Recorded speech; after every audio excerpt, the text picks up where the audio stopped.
Los saludamos, amigas y amigos de 15 UCR, este medio televisivo que se paga con los impuestos que tributan los habitantes de este país, y entre los habitantes de este país, obviamente, y lo uso explícitamente de esa manera, no los ciudadanos de este país, porque para pagar impuestos no se requiere ser ciudadano, y uno puede haber nacido en Ecuador o puede haber nacido en Puerto Rico, e igual paga impuestos en este país.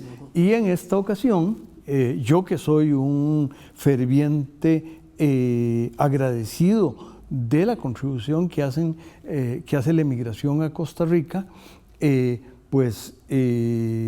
me parece muy importante que tanto Ecuador como Puerto Rico nos han aportado un director del SICAP, don Orlando Hernández, y un director del IICE, don Juan Robalino, y vivan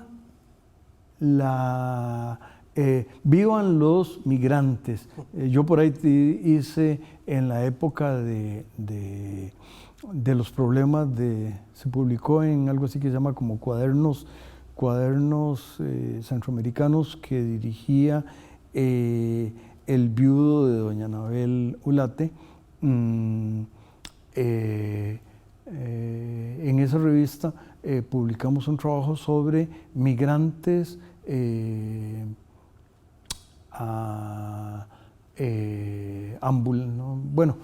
cómo en esa época, en los 80s, cómo interactuaban en los distintos países los distintos ciudadanos de los distintos países. Y voy a hacer un homenaje a Virgilio. Virgilio el domingo recortó mi barba y acabó con... y estuvimos hablando. Virgilio ahora tiene un sobrino que va a empezar a hacer transporte, compró un Chevrolet y va a hacer Uber. Y viva el país más grande que nos hacen los migrantes. Y Julio es alguien que trabaja en la entrada de mi barrio, y también nació fuera de mi país, del país donde por accidente yo nací, de manera que aunque no venía como parte del tema, viva la migración. Y si le parece, don Orlando, cuéntenos del SICAP. Es posiblemente, y corríjame si me equivoco, debe ser el más poderoso centro de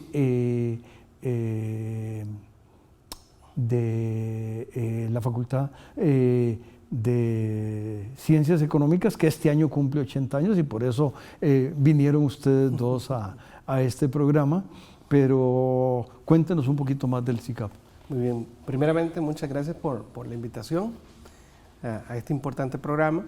El Centro de Investigación y Capacitación en Administración Pública este año cumple 47 años. Ahora ya vamos camino a los 50 años de ser un centro de alta gama en investigación y capacitación para toda Centroamérica. Y por supuesto el SICAP nace en un momento histórico, en el 1976, una iniciativa de don Armando Arauz, que ve un centro similar a este en Sudamérica, y que... Una pequeña interrupción, porque podemos tener gente de mi edad viéndonos, pero también podemos tener gente joven. Don Armando Arauz fue vicepresidente de la República y fue una persona, creo que fue también diputado de la Asamblea Legislativa, y fue alguien muy interesado en los temas de desarrollo. Si mi memoria no me es infiel, creo que provenía de la región del Pacífico y fue profesor de la facultad. Por favor. Correcto. Pues don Armando ve este centro de trabajo con la administración pública en Sudamérica, creo que fue Argentina o Chile, y trae la iniciativa. Nace en el seno de la Escuela de Administración Pública, estuvo alojado en el Instituto de Investigación en Ciencias Económicas en su momento, y con el paso del tiempo, pues el centro fue teniendo sus propias responsabilidades. Su primer programa de capacitación fue junto al IFAM, ¿verdad? El Instituto de Fomento de Asesoría Municipal. Arauz creo que tuvo un papel ahí. Él fue presidente en algún momento del IFAM, y eso fue llevando a un crecimiento constante, sobre todo a la mano del vínculo remunerado, porque efectivamente en aquel momento el presupuesto del SICAP como iniciativa era prácticamente cero, ¿verdad? Era un tiempo docente aquí y allá y algo de recursos, pero no era, digamos, parte del presupuesto universitario. Hoy día todavía eso se mantiene. El centro, pues son 47 años donde ha tenido que generar sus propios recursos con investigaciones contratadas, con capacitación a las altas gerencias, a todo el aparato del sector público como tal, y pues por supuesto en las asesorías y consultorías. El centro ha venido trabajando importante desarrollo en los procesos de investigación. Digamos, yo estoy en el centro desde el 2019,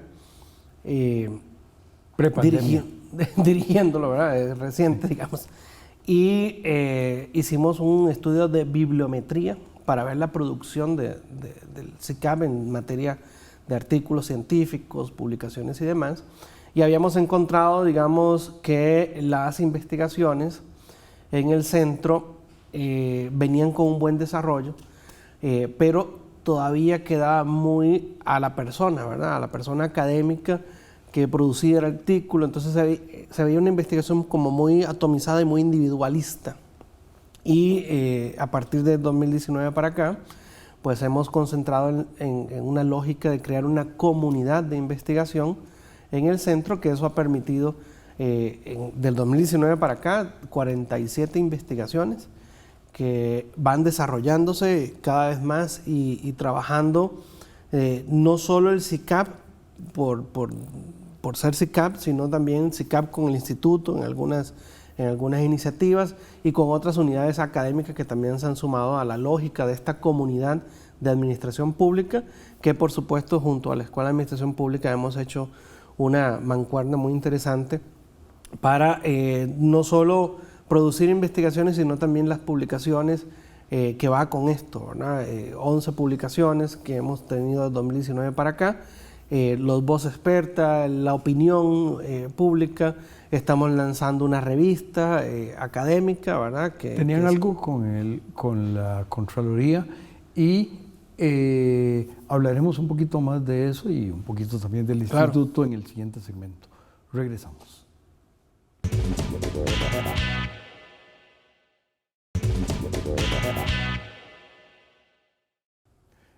Continuamos, amigas y amigos, conversando con don Juan Robalino y don Orlando Hernández de dos de los centros de excelencia en investigación y otros ámbitos de la 80ª facultad. La facultad es 3 años mayor que yo, entonces ya eso es decir. Voy a lanzar algo que tiene un poquito que ver con las dos instituciones. Grabamos un programa que nos prohibieron difundir, que fue un programa con don Marco Vinicio Tristán, 2 veces director del IESE, pero es el hijo de Fidel Tristán, que era el decano cuando yo era estudiante. Entonces, una de las cosas que don Marco Vinicio cuenta en esa entrevista es que su papá, que fue profesor de administración pública y además muy significativo en el ámbito de la administración pública, tanto que no solo fue el principal funcionario del Instituto Nacional de Seguros, sino que además él entendía por esa relación de cómo había que sistematizar la administración pública, de manera que de alguna forma, no recuerdo el año en que murió don Fidel Tristán, pero el papá de don Marco Vinicio, pero posiblemente estaría sonriendo si estuviera escuchando don Fidel de los éxitos de SICAP y de esa visión. Yo decía que la Contraloría en algún momento, porque como yo soy tan viejo, alguna vez hasta fui director de la revista y la revista dependía en esa época del Consejo de Facultad, entonces por ahí me enteraba de cosas que ocurrían. Siempre estaba tarde, por cierto. Yo hacía muchas cosas y esa era la última, entonces siempre se atrasaba, porque era como más tranquila. Entonces, pero sí, había una colaboración yo no sé si eso desapareció. Sí hubo una colaboración de una revista que era, creo que principalmente de la Contraloría, y tenía el apoyo del SICAP. Ajá. Eso en el tiempo se fue disolviendo, ¿verdad? No continuó. Sí, con la Contraloría se siguen trabajando capacitación, por ejemplo, o si ocupan algún estudio técnico o quieren profundizar en ciertos temas, nos llaman y nosotros hacemos grupos focales, hacemos entrevistas, hacemos cualquier tipo de iniciativa que permita obtener la información para que la Contraloría pueda también ir, ¿verdad?, trabajando a lo interno temas que son importantes y relevantes para ellos. Dejamos pendiente algo sobre Contraloría y municipalidades, pero yo decía de cómo el instituto también fue fuente de espacios para otras entidades. Había una señora que era de servicio social y tenía como un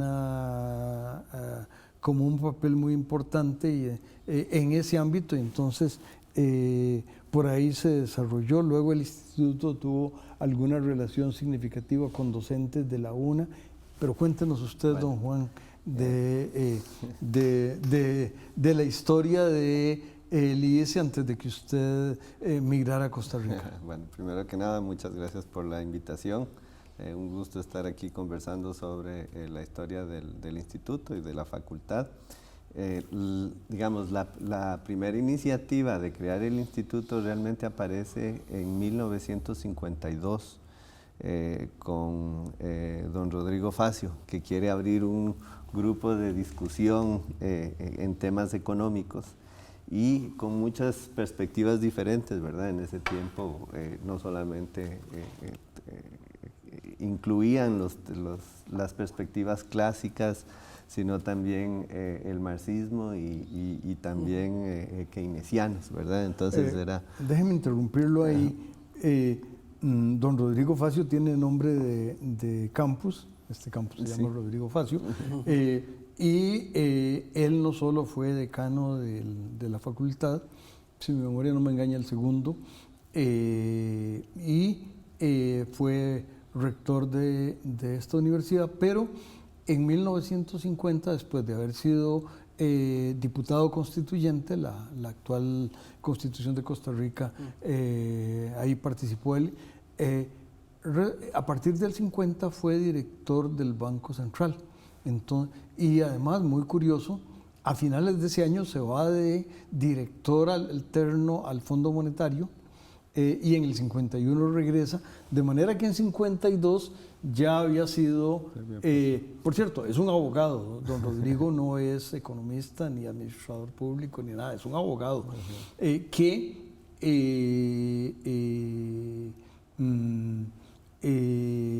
ya había estado unos meses en Washington trabajando para el fondo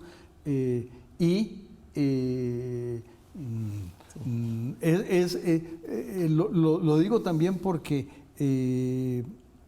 mucha gente tal vez, así como no sabía quién era el licenciado Arauz, no sabía, podría no saber mucho del licenciado Facio. Por favor, don Juan.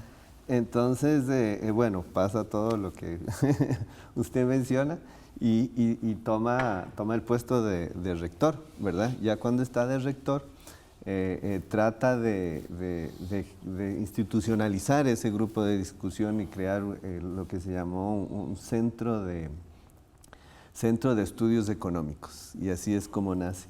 Es súper interesante también porque dentro de esa discusión, ya cuando era rector, el decano era don José Joaquín Trejos, que fue presidente de la República. Y también director del Banco Central.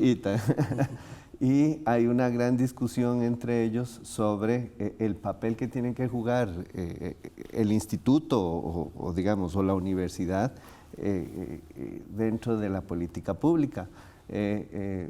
Don Rodrigo Facio pensaba que debería de participar en una forma mucho más activa y mucho más abierta,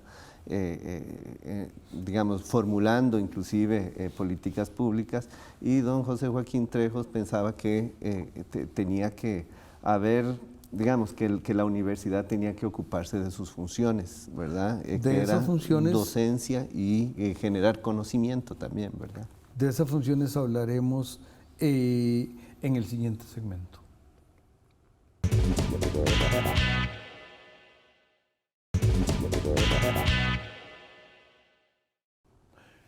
Continuamos, amigas y amigos, en este tercero y último segmento, y don Juan nos estaba contando de las discusiones. La discusión entre aquella persona cuyo nombre lleva el auditorio de la facultad y aquella persona cuyo nombre lleva el campus de esta universidad. Por favor. Sí. Entonces, bueno, estaba esa discusión sobre el papel de la universidad dentro del diseño de políticas y la verdad es muy interesante y es una cuestión que todavía nos atañe, ¿verdad? Hasta dónde debemos de llegar y hasta dónde debemos responsabilizarnos, sobre todo ahora que hay restricciones presupuestarias, ¿verdad? Entonces añade otra fuente de complicación. Bueno, en fin, en ese momento el rector era don Rodrigo Facio, entonces se crea el Centro de Estudios Por cierto, otro detallito también, es que yo soy un historiador frustrado. En esa época el Consejo Universitario eran los decanos, de manera que el rector tenía la Asamblea Legislativa de la universidad, eran los decanos. Es decir, ahora se vota. Es distinto, iba a calificar algo, pero entonces que un decano esté en desacuerdo con el rector es mucho más significativo de lo que sería ahora. Claro. Entonces, bueno, había esta discusión, pero se crea el centro. En ese momento llega Raúl Gess, que había estudiado en la CEPAL, y pensaba también que la universidad tenía que tener un papel muy relevante dentro del diseño de las políticas, muy activo, digámoslo así.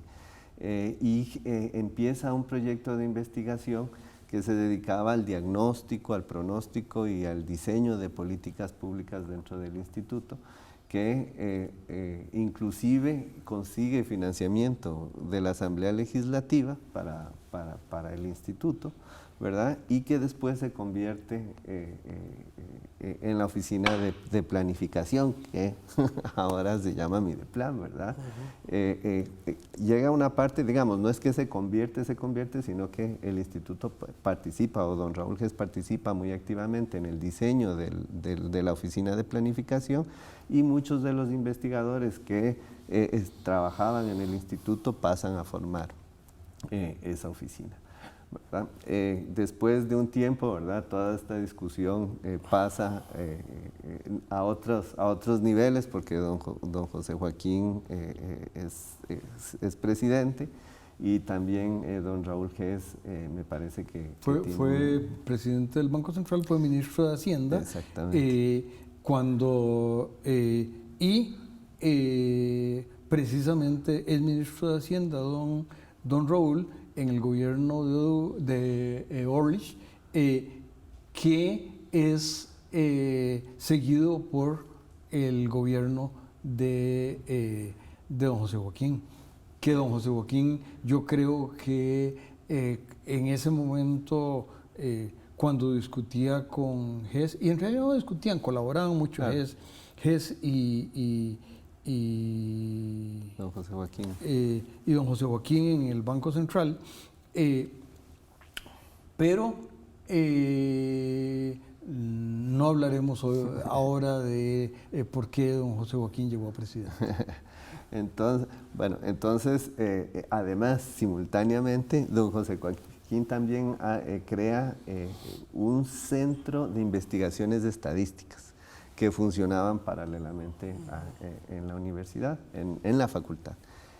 Y al final de los años 70, este centro de investigaciones estadísticas y lo que ahora era un instituto de investigaciones económicas se fusionan y se crea el Instituto de Investigaciones en Ciencias Económicas, ¿verdad? Entonces podemos tal vez trazar desde 1952 el origen del Instituto de Investigaciones en Ciencias Económicas, pero las actas empiezan en 1955, digamos, entonces por eso tenemos este año de referencia.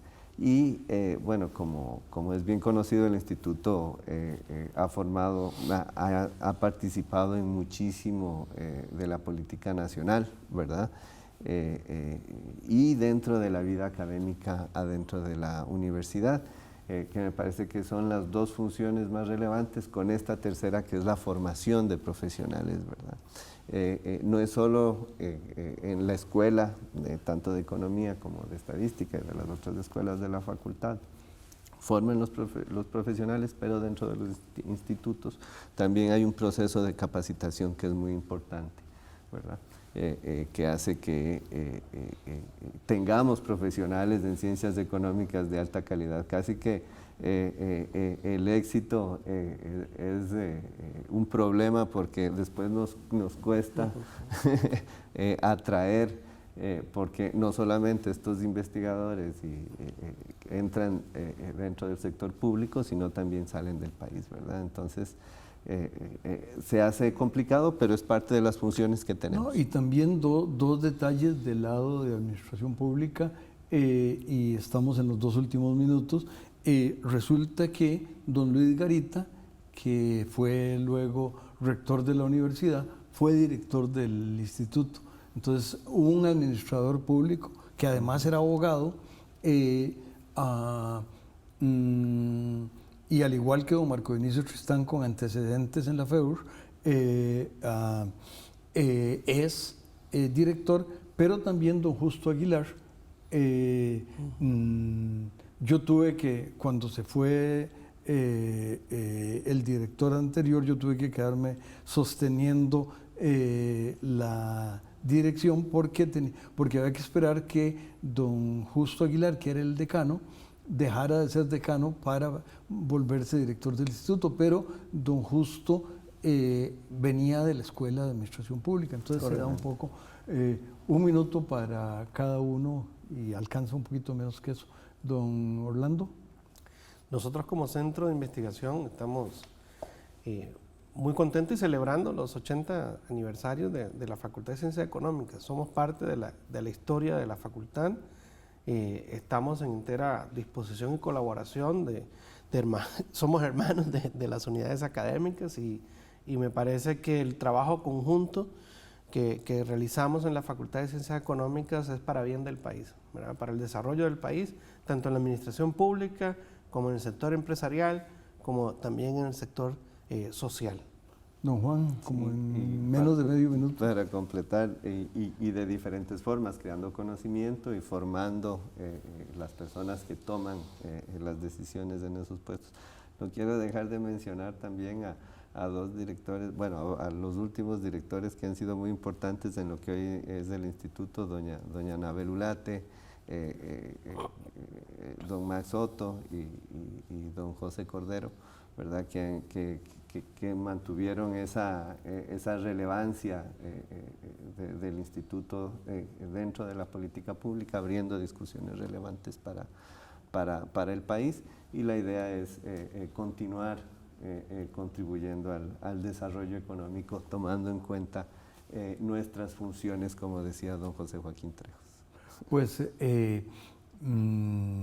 felicitaciones a ambos, felicitaciones a la facultad, a la ochentona, y a las amigas y amigos los invitamos a que se mantengan con los espléndidos programas de 15 UCR.